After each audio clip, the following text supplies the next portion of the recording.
तो hello friends, पिछली video में हमने कूलॉम का नियम सीख लिया था। तो आज हम देखेंगे कूलॉम के नियम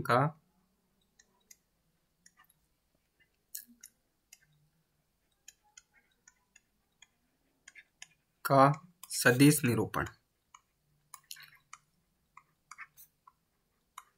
ठीक है, तो देखो हमने कूलॉम के नियम में देखा था कि मान लेते हैं हमारे पास दो आवेश हैं, एक Q1 और एक Q2। ठीक है, अब देखो मान लेते हैं कि जो Q1 आवेश है तो मूल बिंदु से इसका स्थिति सदिश मान लेते हैं हमारे पास क्या है, R1 है, और Q2 का स्थिति सदिश हमारे पास R2 है। ठीक है, तो यहां से देखो हम ऐसे बोल सकते हैं कि Q1 के ऊपर Q2 के द्वारा बल। ठीक है, तो बल देखो इसको हम लिखेंगे F12। ठीक है, तो ये जो बल है Q1 के ऊपर ये आपका क्या हो जाएगा, F12। इसी प्रकार Q2 के ऊपर Q1 के द्वारा बल।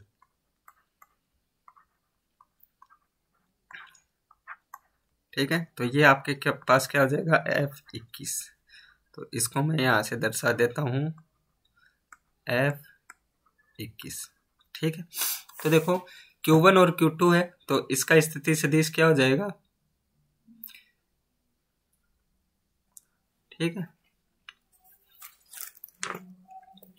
तो यदि हम बात करें तो इसका स्थिति सदिश क्या हो जाएगा, R21। ठीक है, बराबर R2 माइनस R1।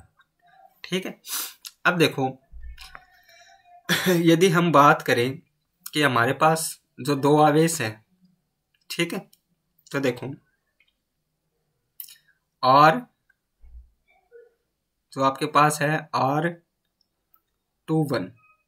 ठीक है, तो R21 क्या हो जाएगा, R2 माइनस R1। ठीक है, इसी प्रकार R12, तो R12 क्या हो जाएगा, R1 माइनस R2।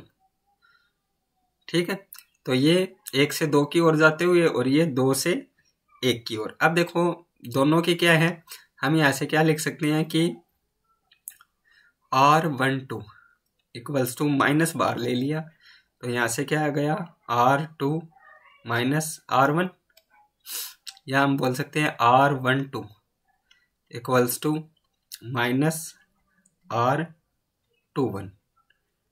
ठीक है, अब देखो हमें पता है कि कोई भी जो सदिश होती है, ठीक है, तो सदिश होती है तो उसका क्या होता है, मात्रक सदिश होता है। तो मात्रक सदिश होता है तो उसके लिए हम क्या करेंगे, कि यहाँ से लिखेंगे कि R12 का एकांक सदिश। ठीक है, क्या होगा, R12 सदिश बटे R12। ठीक है, उसी प्रकार R21 का मात्रक सदिश क्या होगा, R21 अपॉन R21।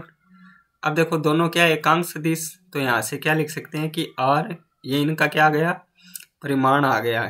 ठीक है, तो R21 एकांक सदिश बराबर है किसके, R12 के। ठीक है, तो अब देखो कूलॉम के नियम से हम क्या लिख सकते हैं कि F12 बराबर क्या होगा, 1/4 pi epsilon not Q1 Q2 upon R12 का स्क्वायर। और R12 का मात्रक सदिश। ठीक है,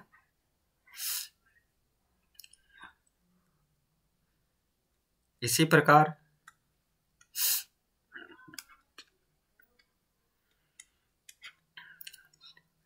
F21 क्या हो जाएगा, 1/4 epsilon not Q1 Q2 upon R21 का स्क्वायर और R21 का मात्रक सदिश।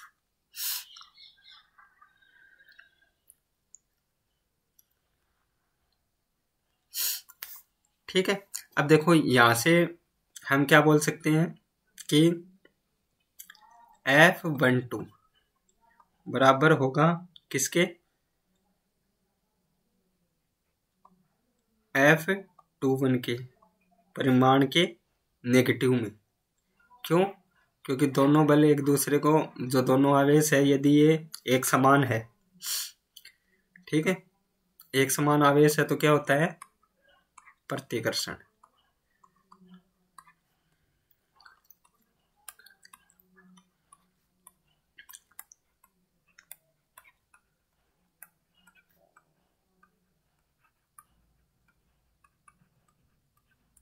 ठीक है, और उसी प्रकार विपरीत होने पर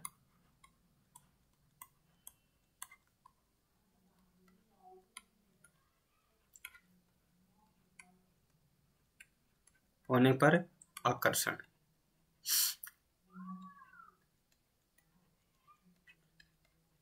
ठीक है, अब यहाँ पे एक बात और ध्यान रखने की है कि Q1 और Q2, ठीक है, Q1 और Q2 का जो गुणनफल है वो हमेशा क्या होना चाहिए, 0 से बड़ा होना चाहिए। ठीक है, तो इस प्रकार जो हमने ये देखा, ये कूलाम के नियम का क्या है, सदिश निरूपण है। यदि मान लो कि एक से ज्यादा आपके पास क्या है, भौतिक राशियां, ठीक है, मतलब एक से ज्यादा क्या है आपके पास आवेश, तो हम सदिश को कैसे निरूपण करेंगे, Rn21 बराबर Rn12। ठीक है, तो ये बात भी क्या है हमें याद रखने की है। तो आज के लिए इतना ही, मिलते हैं नेक्स्ट वीडियो में।